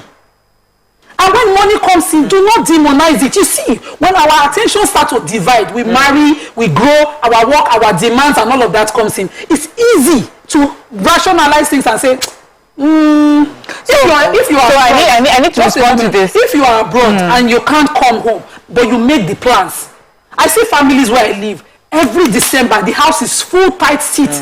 Shebi Moya gave an example. Everybody's around her. She gets the opportunity to see her kids but they see you making that effort. That's the insurance. Okay.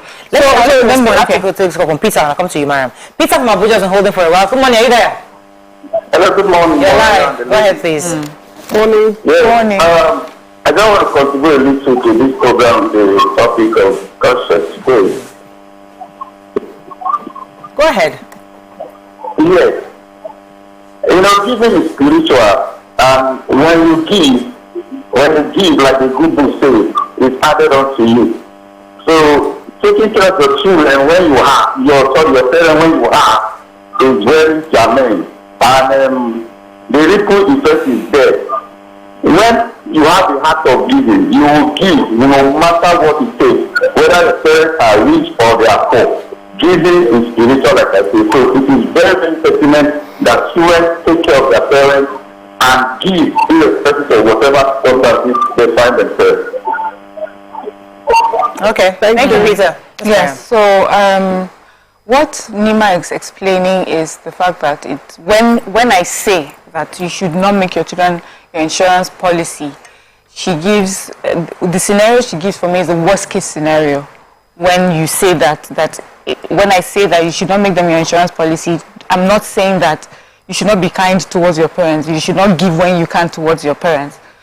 Because if we're to say that that's what I'm saying, that's what it means, then we're also saying, then what are we saying to those parents that say, because of this culture that you're talking about, my children and my insurance, have gone as far as saying to their children, your friend that do Yahoo, does he have 2 heads? Because in every situation, there's someone or there are a group of people that will bastardize the true intention of what it's meant to be. So when you say that my child is my insurance policy, they push you. I remember when we caught that, the police caught that OB boy that was a big Yahoo boy. No, not even Hush Puppy, there was one other one. And that was on Forbes 30 under 30. Yeah. There were so many conversations of children saying, my parents have told me to my face, then what are you doing? If this person can do it, oh, it's Yahoo, so what? You must provide. Oh, everybody has come home for Christmas. This one has come home with a car. This one has come home with a house. You have brought nothing. And they don't care how you get it. Yeah. You must pay me back in such a way that I can flaunt it for other people.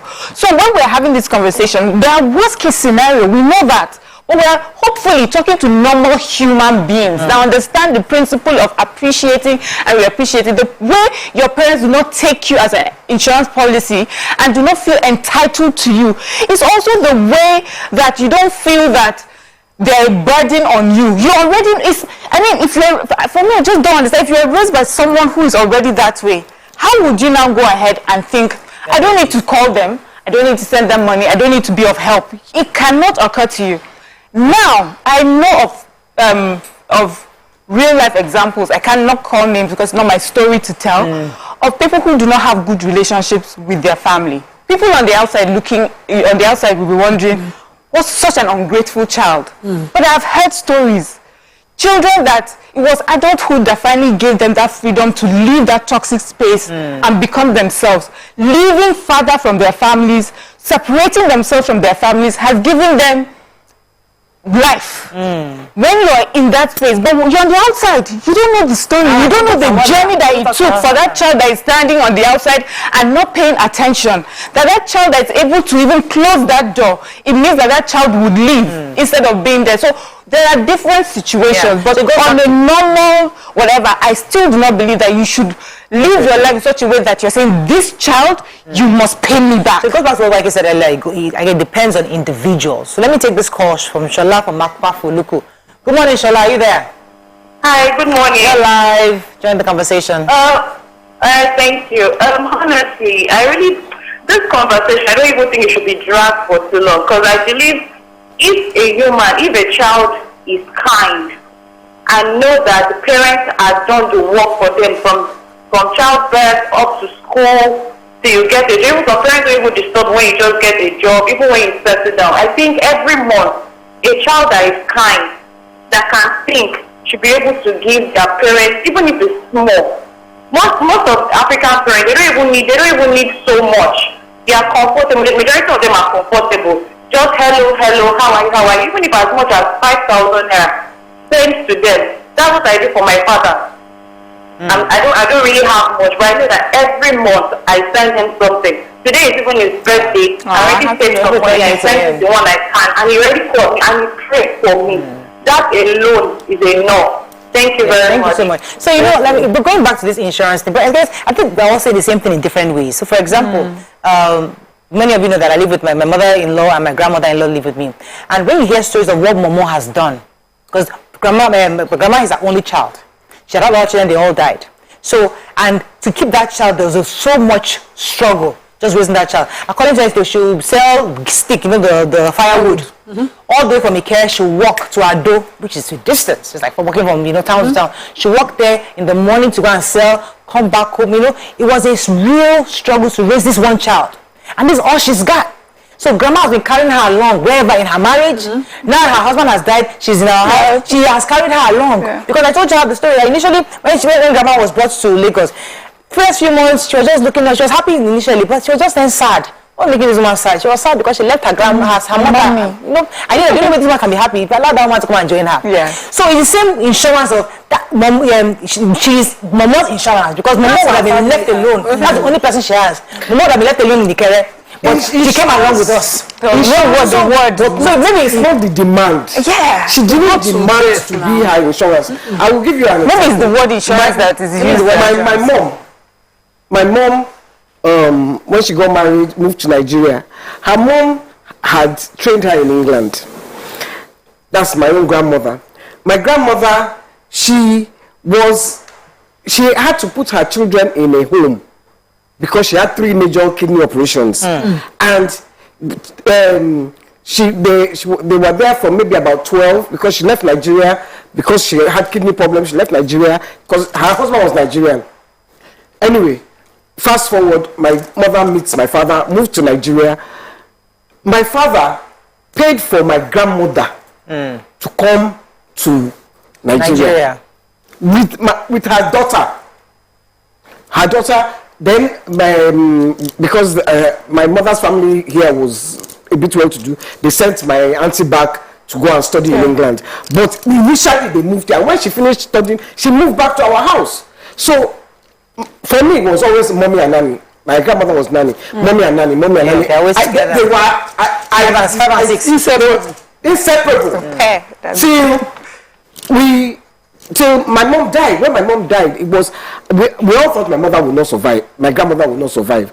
But her other daughter now came to Nigeria and carried her and moved out to England. So we're all saying the same thing in different ways. So maybe that word insurance is... It was not demanded. It was just natural. It was the right thing to do. It's just natural. It was the right thing to do. Thank you. Just happen. People say now, children as a man, how do I say it in Yoruba? Okay. That kind of thing. That may we live well, healthy, to be able to eat from our children. That kind of thing. So maybe you think, no, you're not my life insurance, not necessarily responding to you, Miriam, just to this. Yeah. So I've heard this thing too many times, and it pains me. You know, trying to make the mother's expectation on her child look terrible. Demonize it. Trivialize it, yeah. People have come, some motivational speakers have climbed pulpits in grand, full venues and demonized this thing and called it freedom. Economic, financial freedom, they call it all sorts of things. That your mom, who's that one human being, or your parents, if he's the father, that one human being or two of them, they are both alive, that she expects something of you. That no, because you want to break through in life, you have to cut off them, let them understand that you want to break through and their demands will not let you fly. As you're planning your life, can you be planning that you never lack what to give them? If you do, remember that whatever you do, you will reap. Yeah. Do you understand? If you abandon your parents, your own children will abandon you. It's as simple as that. The law of karma, I believe in it 100%. Say fast from go to those people that said those. Honor your father and your mother, so you social may media. live long on this earth. It's just normal. I wasn't even there. So I mean, I think really, I like to believe that everybody, if you are the right person, you do the right thing. No matter what situation you are in. Don't forget your past. Don't forget your parents. Exactly. No matter how rich your parents are, we've agreed that we should do something. It doesn't have to be monetary. Anything, remember to take them out sometimes. Remember to spend time with them. Find a way to be present. Yes, find a way to be present. Every Sunday for me was a ritual to always go. How many minutes together? Just for me, expecting us. If you don't see her, it's because, there's house police or something. Something always happens. You know, so let there be something that you know that you're always there. As long as you're fine, just like you said, it's not the money you give to me. I know that you're fine, but at least you know that I am your mother. These are little things parents want to. It's not your money they're always looking for. Let's give you comments on social media. Fatimati Mohammed, this is what scares me about Jackpot for parents. Parents crave attention, love and presence when they grow older. Andrew in Streatham, always like Miriam's take, always speaks with wisdom. Oh, thank you. Cool GJ Funky Flex. Don't know what he was thinking. He made. They are talking about Daddy Freeze. Okay. When he made that, there's blessing. I don't know what he made thank you, my son or daughter. Don't you know when you gift your rich parents, they gift you back double.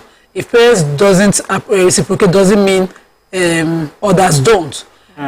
Francis Ndlea says there's ultimate parental blessings attached to giving to your parents, whether they are very rich parents or poor parents. It's a natural bloodline appreciation and kindness from you to them as your parents.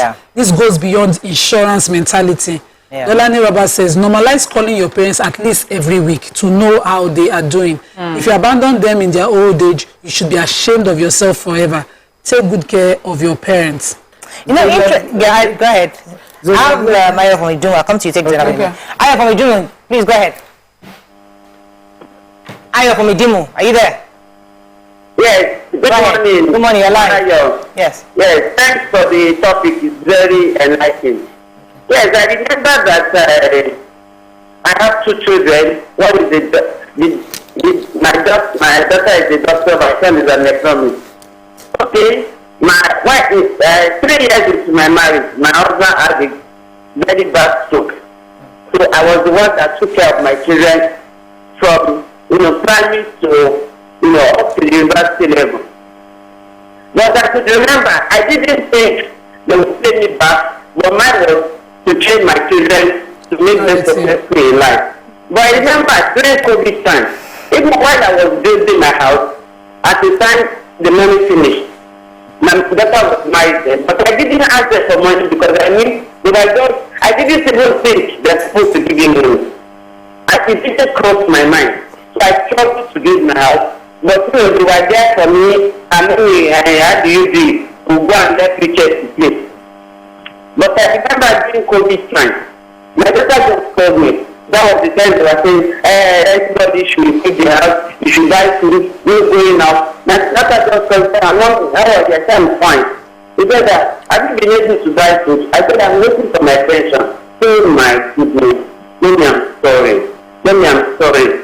And she sent me just 10,000 naira, which was a huge money then to me, because I didn't have anything to buy food in the house. But to the glory of God, up to today, she has increased the money, and this will give me 50,000 every month, which is basic. My son does too, everybody does. I didn't ask them. I didn't even look at that side. I was thinking they're still making their own life. So it's not for a parent to demand. Yeah. Whatever you do, you will sow. Exactly. I would like to sing the song. My grandma, when I was young, she would sing, Bodale Mayo, baby,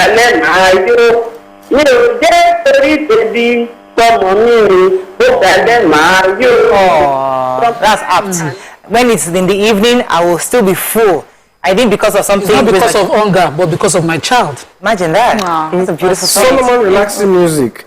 Nima, please, is it necessary to give your wealthy parents? This is the question you ladies have missed out in your out of your discussion. It's musical. That means the answer. Yes, it is. So, like not like Daddy Freeze. Like, let me tell Daddy Freeze, your mother is a professor. It's fine. You don't need to give her cash. But the time you take your children to go see grandma, that in itself is you can't even quantify. No, he himself is rich. His mom is rich. Build an edifice in the university and name it after her. Take her while she's alive to cut the ribbon. I'm sure he appreciates her that way. If he gives his carry her alive, not dead. Build as more than money. An honorarium edifice for her. Carry her to cut the ribbon. I appreciate it, even in her way. I remember my husband's mom, before she passed, she used to love it if you spent time with her to play cards. She didn't, towards the end of her life, she wasn't really going out as much. So all she wanted, anytime, sometimes we used to sneak past her, because if she handles you like this, you sit down with her, you play cards, you play crossword, you play Sudoku. That's all she wanted. She didn't need anything. She would be the one calling everyone. Papa Brown, before he died, Papa Brown can lecture. If he catches you like this, just like this is 3 hours hearing stories of how Professor, can you come on, Professor? You will sit down and hear lecture this man, please. I want to. You have to go and pee. Like, because Papa Brown not lecture. At that age, don't they really want your time? Many of these days. Attention. I remember my auntie before she passed me, and so rest in peace. We took upon ourselves to send the car to pick her, bring her to Lagos, take her to her grandchildren, because her daughter had died, and we used to send money to her. Do you know how she appreciated that money? It was so touching, and the way she used to pay for my brother and I.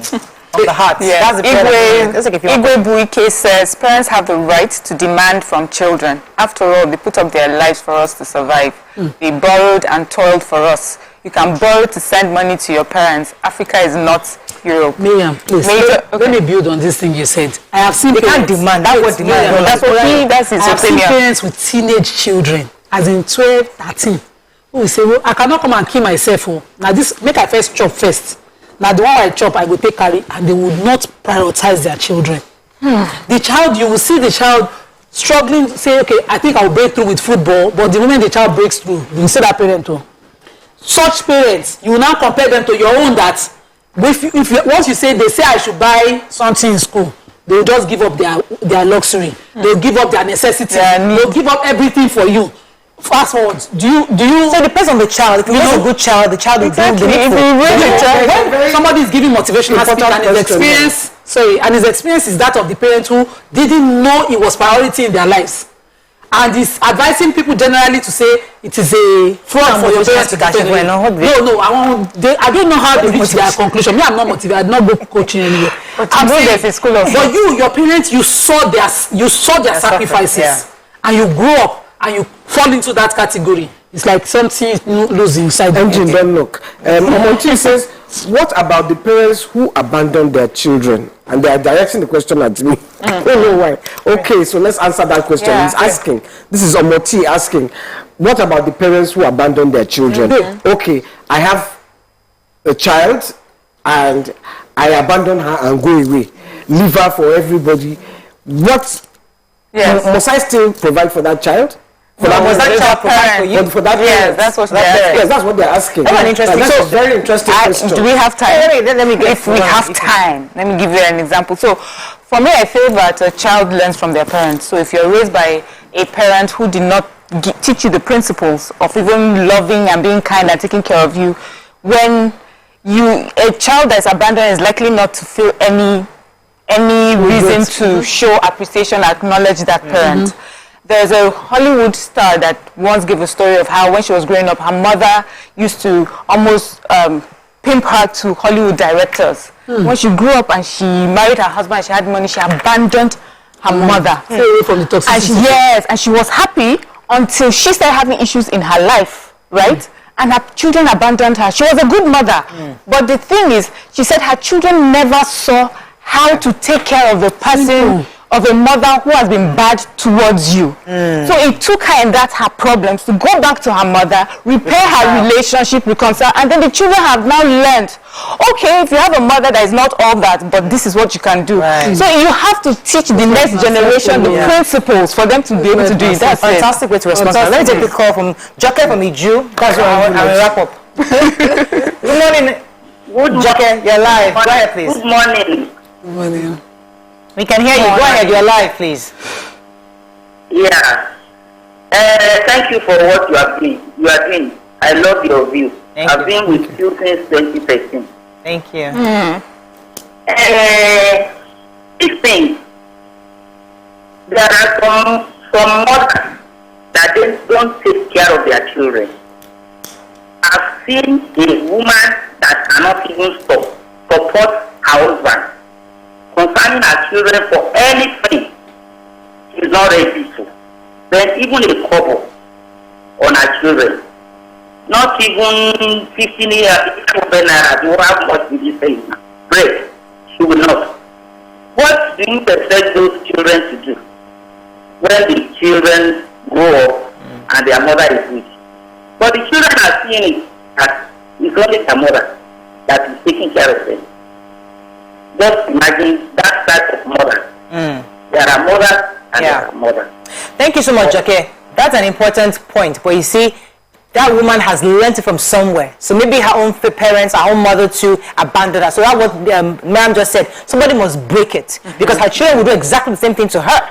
So somebody, that's why we need anti-Muslim, other therapists. Somebody must be able to help that woman understand why is it that you don't like taking care of your children. Something happened that caused it. Because if not, your children will do exactly the same thing to you. And if you're having that dissociation from your loved ones, from helping to take care, it's happening because you either learned from somewhere. These are all learned behaviors. And these are things that can be broken by professionals.